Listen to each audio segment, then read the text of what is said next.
Halo warga internet, selamat datang di Berpendapat.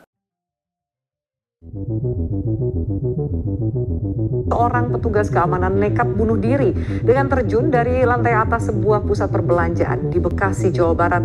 Temukan tewas tergantung di kamar kos di kawasan Mampang, Perapatan, Jakarta Selatan. Ibu rumah tangga berusia 44 tahun ini nekat mengakhiri hidupnya. Diduga siswa yang masih duduk di bangku kelas 10 itu nekat bunuh diri akibat pinjaman online atau pinjol. Itu adalah sekelibat berita di media massa, di media online maupun TV yang gue lihat secara langsung, yang gue pikir ya cukup miris saja gitu ngelihatnya, bahwa nggak semua orang punya literasi keuangan yang cukup mengenai peminjaman online ini. Cerita pribadi, ada teman kantor gue yang punya terlilit hutang dan akhirnya dia nggak bisa bayar, dan yang paling parahnya adalah dia nyantumin nomor atasan gue sebagai nomor yang bisa dihubungi. Nah, ketika dia nggak sanggup bayar, ya udah akhirnya perusahaan pinjol ini yang hubungin atasan gua untuk mencoba menghubungi orang tersebut untuk bayar, dan telepon beberapa kali dan yang cukup mengganggu. Ya udah akhirnya karena masalah ini rekan kantor gua dipecat. Ya kalau kita telisik lebih jauh lagi, ya pinjol ya udah mulai sekitar mungkin tahun 2017, tahun 2018 yang udah mulai maraknya teknologi masuk ke Indonesia melalui aplikasi-aplikasi. Salah satunya yang masuk adalah financial technology. Nah, di financial technology ini ya udah ya mereka menawarkan peminjaman online gitu kepada masyarakat di Indonesia.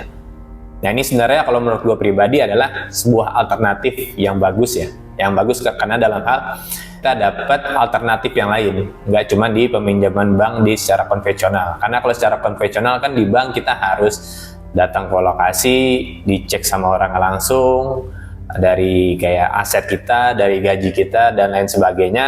Nah, kalau misalnya bisa kita lolos, baru kita boleh dicairkan untuk uang peminjaman. Nah, kalau sedangkan ini kan gampang, tinggal download aplikasi, terus foto, selfie sama KTP, ya udah gitu. Mungkin tinggal beberapa hari atau mungkin jam langsung cair ke rekening kita. Nah, sayangnya kehadiran alternatif ini tidak dibarengi dengan literasi keuangan masyarakat kita. Ini permasalahannya. Akses pinjol kepada peminjam yang mudah ini sebenarnya ya kayak semacam pisau bermata dua. Ya ada positif, ada negatifnya. Mungkin ada beberapa UKM yang susah untuk mendapat pinjaman ke bank konvensional, ya dengan adanya pinjol ini ya jadi agak lebih mudah gitu. Jadi agak lebih mudah untuk menjalankan usahanya dengan peminjaman online. Tapi dengan sisi buruknya adalah ya ada beberapa masyarakat yang memanfaatkan ini ya untuk hal-hal yang konsumtif gitu. Terlebih lagi juga masyarakat tidak memahami resiko jika utang ini nggak dibayar gitu. Apakah bunganya akan menumpuk terus atau bagaimana? Ya mereka ya udah tinggal minjem aja, karena yang penting tinggal foto, selfie sama KTP, ya udah dia tinggal cair aja gitu kan. Nah, literasi keuangan seperti ini yang sebenarnya cukup buruk ya di masyarakat, karena ya mereka nggak tahu apa dampak kedepannya ketika misalnya dia meminjam online ini atau nggak mampu untuk bayar. Ya yang otomatis ya uangnya yang nggak dibayar ya bakal berbunga-bunga terus, yang misalnya ya dipinjam 1 juta ya mungkin dia bisa sampai puluh juta ya, karena dia nggak bayar-bayar itu kan, karena dia bertumpuk dari bunga-bunga yang ditawarkan oleh perusahaan pinjol ini. Berdasarkan informasi yang gue dapat dari Otoritas Jasa Keuangan, per Januari 2024 suku bunga yang diperbolehkan untuk perusahaan peer-to-peer lending ini atau ya pinjol ini adalah maksimal suku bunganya itu 0,3% per hari. Ini udah gede banget sih menurut gue, 0,3% per hari. Ya yang kalau di total, kalau misalnya sebulan itu ya 0,3 kali 30 aja, 9% dari pokok pinjaman yang lu pinjam itu sendiri. Itu maksimal ya. Ya pasti kan ada rentetan yang mungkin di bawah-bawahnya. Cuman itu 9% per bulan itu ya kalau menurut gua itu udah lumayan tinggi banget. Kalau misalnya ya tinggal dikali 12 aja, 12 bulan. Misal 9% per bulan. Ya kalau misalnya sampai 12 bulan atau setahun, ya itu sama aja setara dengan 108%. 108% ini dari pinjaman yang lu pinjem. Nah itu yang contoh udah maksimal banget ya. Ini gue kasih contoh yang misalnya yang nggak nyampe segitulah, itu terlalu banyak, dan mungkin memang ada gitu di masyarakat kita yang pinjam di pinjol tersebut. Gue sebagai contoh aja, misal ya kita minjem 5 juta, terus bunganya adalah 10% per tahun gitu. Ya misalnya lu minjem 5 juta, ya berarti 10%-nya adalah 500.000. Ya berarti total yang harus lu bayar ada 5.500.000. Dan itu belum ada biaya-biaya lainnya. kayak aplikasi, administrasi, dan lain sebagainya yang transparansinya kita juga nggak tahu itu seberapa banyak. Nah, seandainya lu nggak bisa bayar itu 5.500.000, ya udah nanti di keesokan harinya atau bulan berikutnya atau tahun berikutnya ya bakal naik lagi. Bukan cuma 5.500.000 lagi, ya itu udah mungkin udah lebih naik. Jadi ya uang yang kita pinjam 5 juta ya bisa tumbuh berkali-kali lipat kalau misalnya kita nggak bayar. Nah itu makanya literasi keuangan ini penting banget untuk teman-teman semua. Nah masalah lainnya adalah dengan tingginya suku bunga dan penjadwalan penagihan yang ketat, ini juga membuat masyarakat jadi ya mencari jalan pintas. Yang cari jalan pintasnya ya gimana? Ya ketika dia nggak mampu untuk bayar pinjol di satu tempat, ya udah dia akhirnya minjem di pinjol yang lain untuk membayar ke aplikasi tersebut.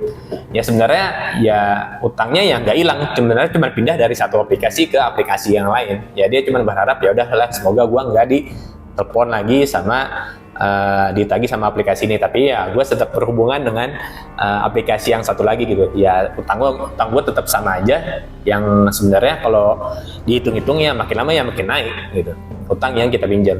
Yang bikin gue sedih adalah ketika gue riset di Instagram, di TikTok, dan Twitter, gue muncul tulisan seperti ini.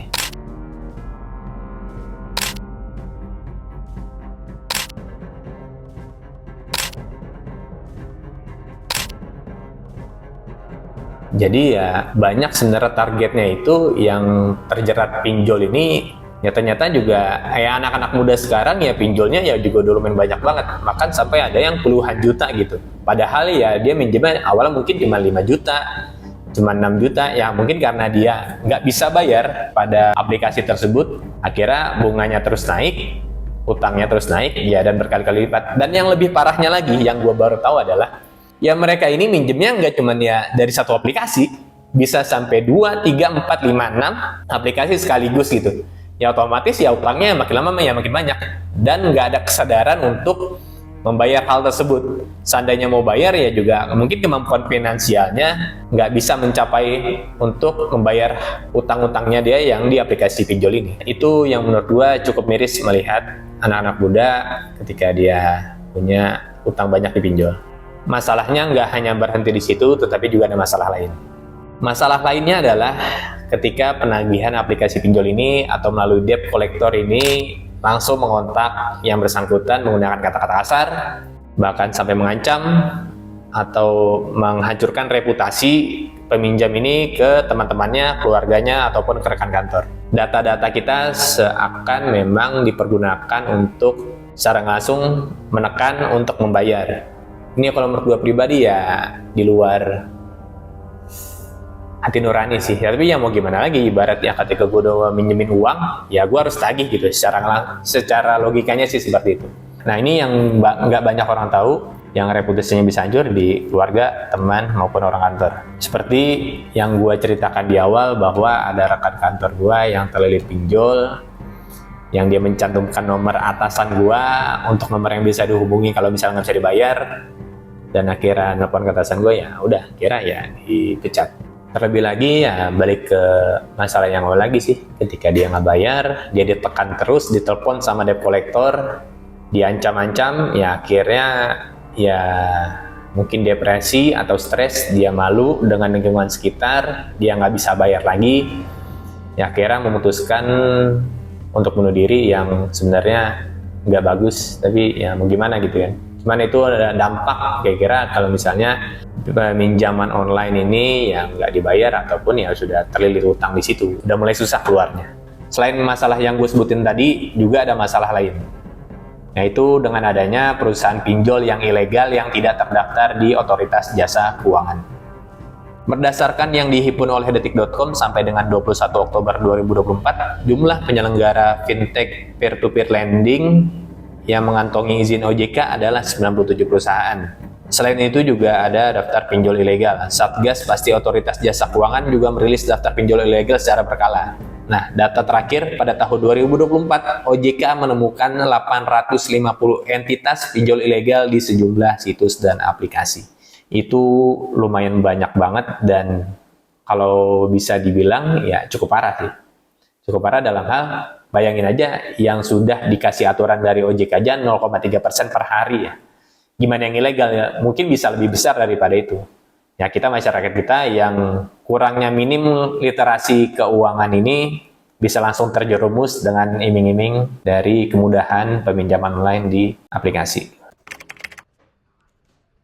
Kalau misalnya udah terjerumus terlilit hutang di pinjaman online ya udah bayar. Kalau misalnya nggak bisa bayar ya udah kerja maksimal supaya bisa bayar hutang itu. Kalau misal sudah bisa lepas, jangan pernah minjem online lagi. Kalau misalnya belum pernah minjem online, kalau menurut gue pribadi jangan pernah sekalipun lu minjem ke aplikasi online tersebut, karena ya namanya yang gue bilang tadi, bunganya cukup tinggi, penjadwalan penagihannya cukup tidak bagus.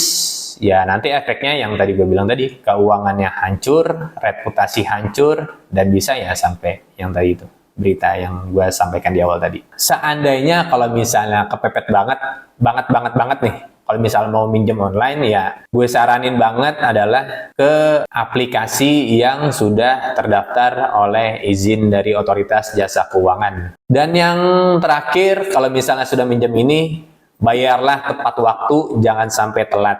Kalau misal telat, lu bisa bayangin bunganya, dendanya itu besar banget. Ada yang bisa sampai puluhan juta, bahkan sampai ratusan juta, padahal ya minjemnya cuma dikit. Karena dia nggak bayar-bayar, ya hasilnya ya seperti itu. Mungkin segitu aja video kali ini. Semoga video ini bermanfaat. Sampai jumpa di video selanjutnya.